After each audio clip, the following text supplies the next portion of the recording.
My name is Joe Biden, and I'm a car guy.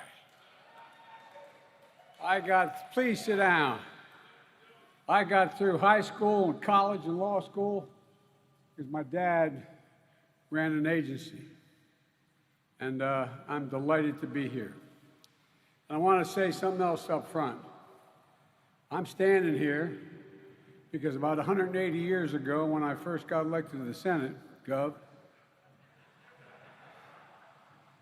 the UAW elected me.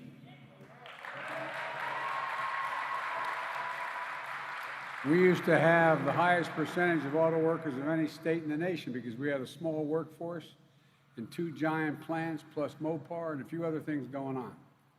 So I want to thank you.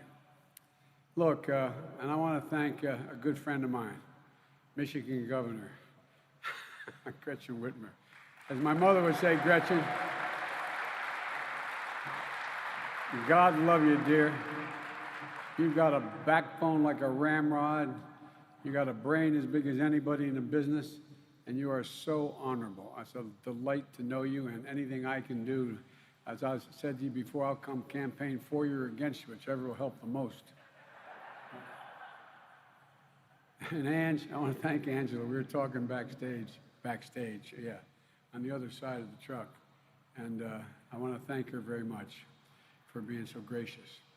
And Rory, I know you're new to the labor movement, but you're doing a pretty good job. Where is Rory? Rory, thank you, pal. Thank you, thank you, thank you.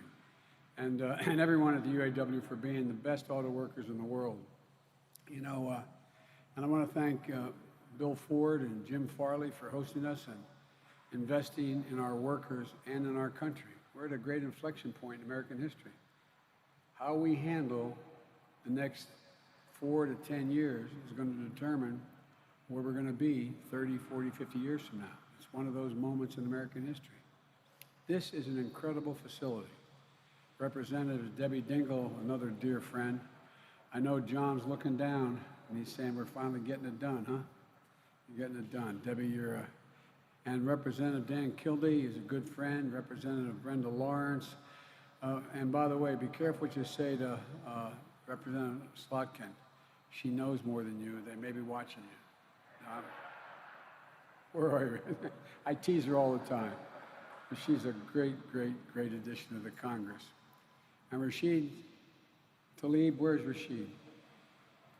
I tell you what, Rashid, I want to say to you that I admire your intellect, I admire your passion, and I admire your concern for so many other people.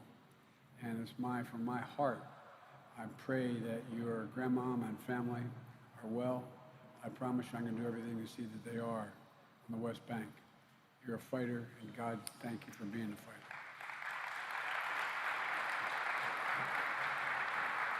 And Andy Levin, know a lot of Levins, and Haley Stevens, I thank you all as well. And also want to thank Mayor Jim O'Reilly of Dearborn for the passport into the city. Thank you, Mr. Mayor. And my buddy, Mike Duggan, he is my mayor.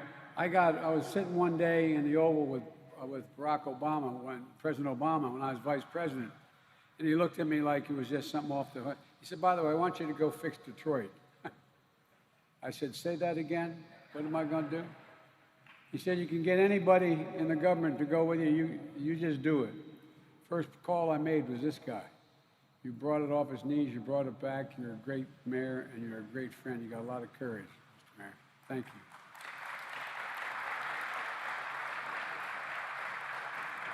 And 2 great friends, Debbie Stabenow and Gary Peters, who couldn't be here today because they're back fighting like hell, fighting for this industry and the people of this state and for labor.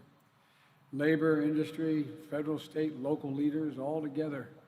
That's America at its best. And that's what I so admire about what Bill Ford's doing here. And I want to, so everything that these workers, this historic complex in the state represent is something that I hope gets modeled around the country. It's about respect. It's about dignity, the dignity of work.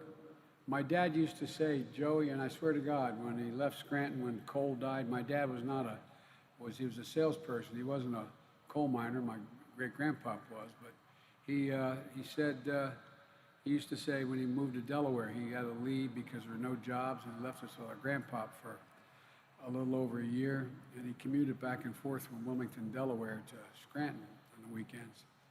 And we got back down to Wilmington, he used to say to all of us, and I was, I guess then I was going to the third grade, and he'd say, Joey, remember, I mean this sincerely, a job is about a lot more than a paycheck.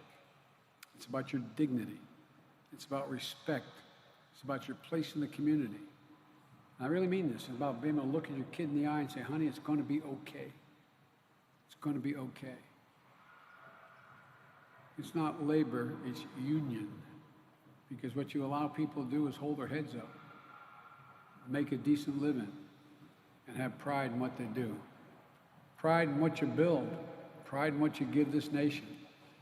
And I wanted to be here today, the day before you unveil the next generation of America's best-selling vehicle to the entire world, to thank you. Thank you for showing how we win the competition of the 21st century. You know, how the future is going to be made, but it's going to be made here in America. Made in America.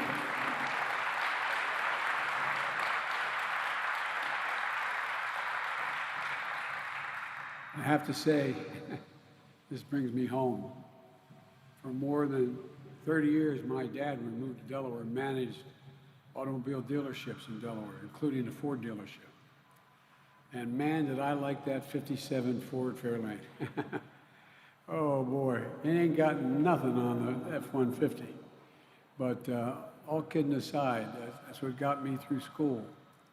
And you know, I doubt I'd be, I doubted that it would ever contribute $50 billion.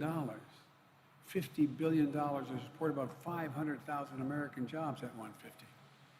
Half the 1 million American jobs Ford supports overall, like the 150 series. You know, I just got a tour of the groundbreaking electric vehicle center here, along with UAW workers.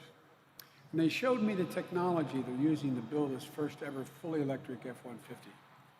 I was able to sit in it, quite frankly. They let me see it, so I apologize to you and won't see it till tomorrow, but damn, you're gonna like it. And I'd sure like to drive it. I wonder whether or not I can lose the Secret Service and go out to the track. But y'all think I'm kidding, don't you? The press knows I'm not. Look, the future of the auto industry is electric. There's no turning back. And as Rory says, the American auto industry is at a crossroads. And the real question is whether we'll lead or we'll fall behind in the race to the future. Or whether we'll build these vehicles and the batteries that go in them here in the United States or rely on other countries. Or whether the jobs to build these vehicles and batteries are good-paying union jobs with benefits, jobs that will sustain and grow the middle class. Right now, China is leading in this race. Make no bones about it. It's a fact. You know, we used to invest more in research and development than any country in the world. And China was number 8. Or excuse me, number 9. We now are number 8. And China's number 1. Can't let that be sustained. The future is going to be determined by the best minds in the world, by those who break through new barriers. You know, it has, China, the largest, fastest growing electric vehicle market in the world. And a key part of an electric vehicle is the battery. Right now, 80% of the manufacturing capacity of those batteries is done in China. So not the battery for the 150, F-150. We went down to Georgia and took care of that. It allows them to corner the market on the supplies of raw materials for those batteries. Importing almost all the lithium, 90%, that comes from countries from like Australia, which lead the world in mining these kinds of critical materials. And here's the deal. It's not that China's battery technology is that much more innovative than anyone else's. Remember, our national labs in the United States, our universities, our automakers led in the development of this technology. But today, China has a bigger manufacturing scale than all other countries. And they're using that scale to make these batteries not just in China, but they're making them in Germany and in Mexico.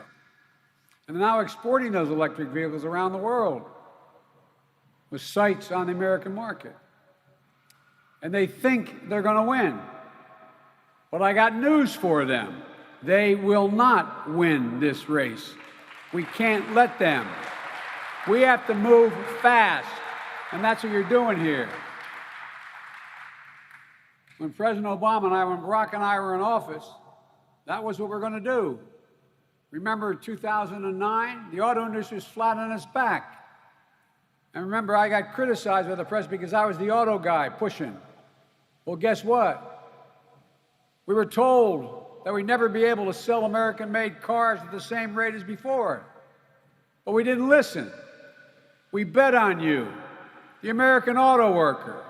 We extended a lifeline and we stepped up, saved more than 1 million jobs. Working in the auto industry, we set fuel efficiency standards, provided incentives for folks to buy fuel-efficient vehicles. And through the Recovery Act, we made the largest investment in clean energy and battery technology ever.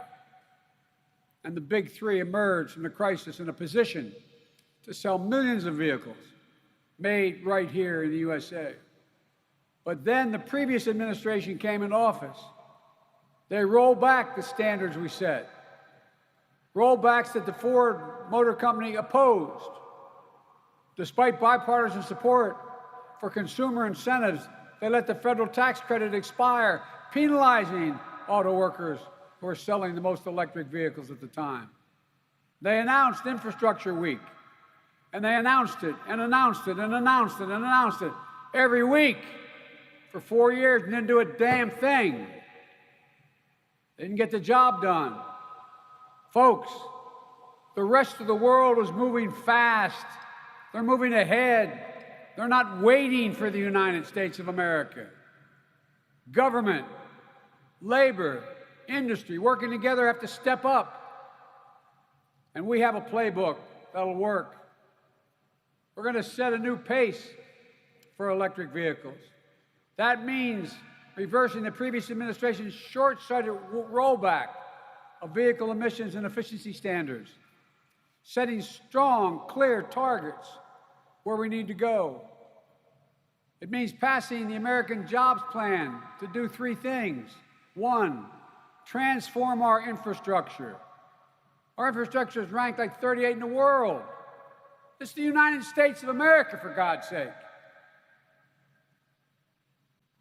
We're going to put Americans to work modernizing our roads, our highways, our ports, our airports, rails, and transit systems.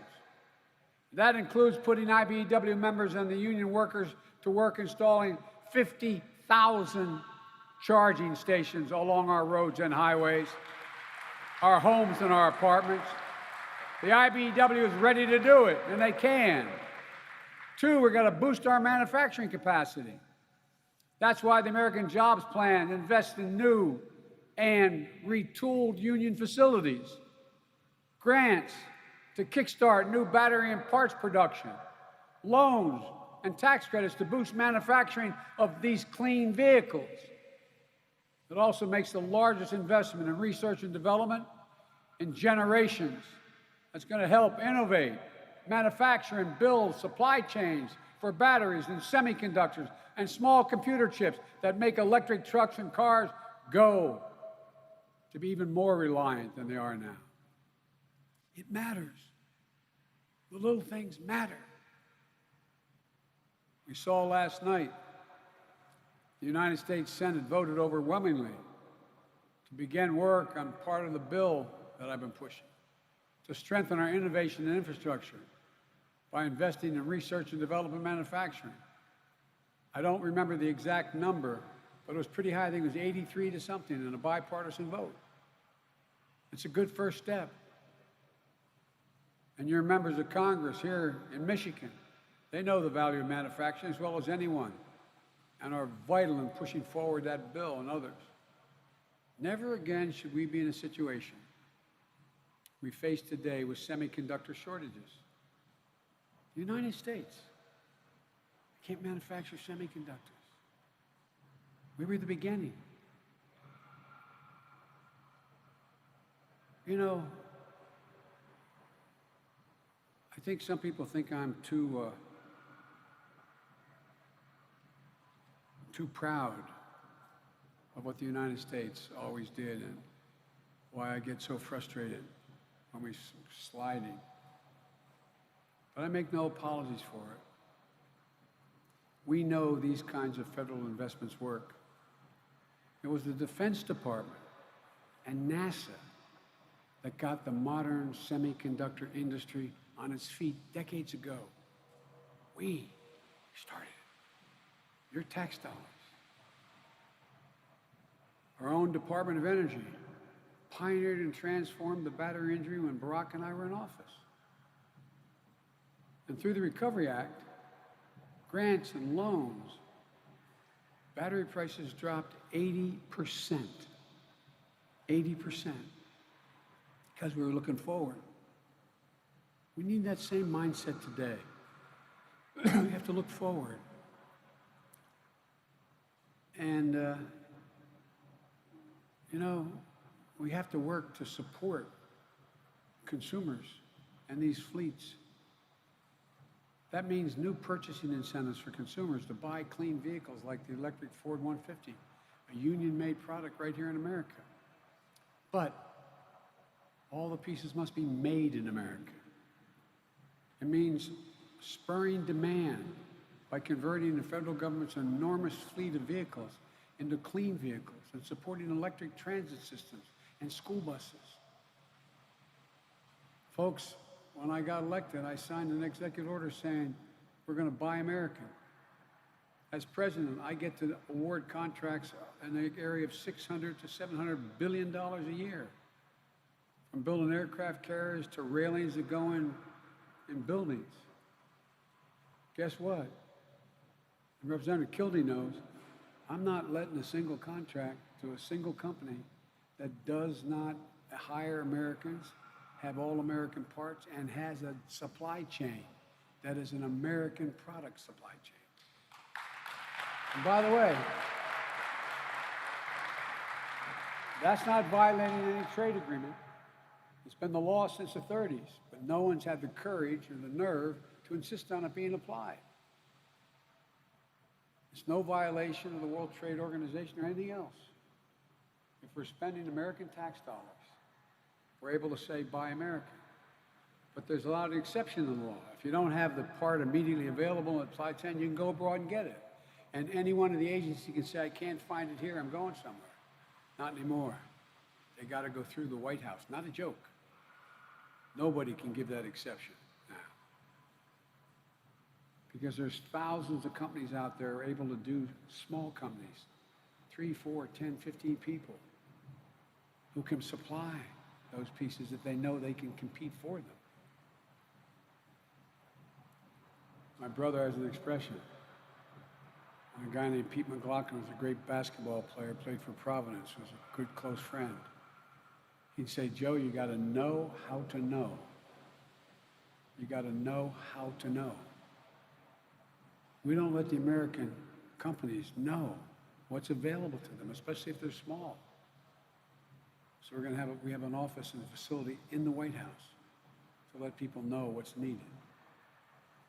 And there's another thing we have in our playbook that's going to outcompete other nations. The biggest secret we have, the American worker. Not a joke. They're the finest workforce in the world. It's our ace in that deck. Now, I know many of you watching at home are like the folks I grew up with in Scranton and in Claymont, Delaware. They feel left out, left behind in an economy and an industry that's rapidly changing. I understand it, I really do. But we will leave no one behind. Nearly 90% of the jobs created in my American Jobs Plan do not require a bachelor's degree. 75% don't require a associate's degree. We're going to be working with companies and community colleges and technical schools and union-led apprentice and training programs to make sure that American workers will be prepared to compete with anyone in the world. Just like Ford does with its workforce training center here in Dearborn. And when we invest in our infrastructure, we're going to buy American products, materials, services from American businesses, made in America. And we'll do everything in our power to encourage and protect the right of workers to unionize and collectively bargain.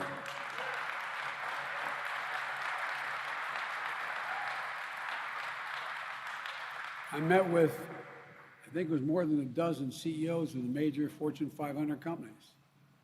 We started off, and I said, I want to be clear with you. I'm a union guy. And every one of them but one said, I understand. Because now they're realizing what Mr. Ford realizes, that you are the best workers available. You're the best trained. You're the most capable.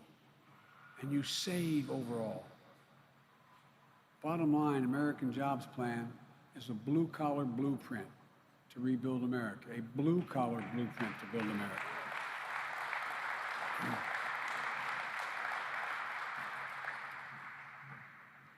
And we need automakers and other companies to keep investing here in America and not take the benefits of our public investments and expand electric vehicles and battery manufacturing production abroad. We need you to deepen your partnership with the UAW, pay good wages, support communities like Dearborn across the country. We need to come together as a nation. The Vice President and I have had a number of meetings in the Oval Office with Republican leaders in Congress and members of Congress. We believe we can find a bipartisan deal on infrastructure. And we look forward to hearing more details of their proposal, which they're going to submit a counter proposal either later today or tomorrow to me. But we made one thing clear. We'll compromise, but doing nothing is not an option. Doing nothing is not an option. The world is not waiting, I say for a second time. I'll conclude with this. Last month, I kept my commitment to convene the leaders of the major economies around the world, from Russia, China, India, Japan, the European Union. I convened them all. I think there are 48 or 50 heads of state, presidents and prime ministers. A meeting I hosted by the White House, one of the most consequential issues facing the world, the climate crisis. And I made it clear at the outset, as each of these folks came on, what I've long believed. When I think of the climate crisis, beyond its devastation of lives and livelihoods and health of our very planet, I think jobs. I think jobs when I think climate change. Good paying union jobs. I think about the UAW workers here today. I wanted to make sure that the world could see that there was a consensus, that we are at an inflection point in our history, and almost every major leader in the world spoke to it. If we act to save the planet, we can create millions of good-paying jobs, generate significant economic growth and opportunity to raise the standard of living for people not only here, but around the world. But I also wanted to put the world on notice. America is back. America is back. And the competition for the 21st century, the future will be built right here in America. Look at this plan. We're moving, we're working again, we're dreaming again, we're discovering again, we're leading the world again. We have shown each other in the world that there's no quit in America. There's simply no quit in America. And that's never, ever. It's every time I have these sometimes knock-down, drag-em-outs with heads of state in private, they'll say something, I say, look, it's never been a good bet to bet against America. Never, never, never. This is the United States of America.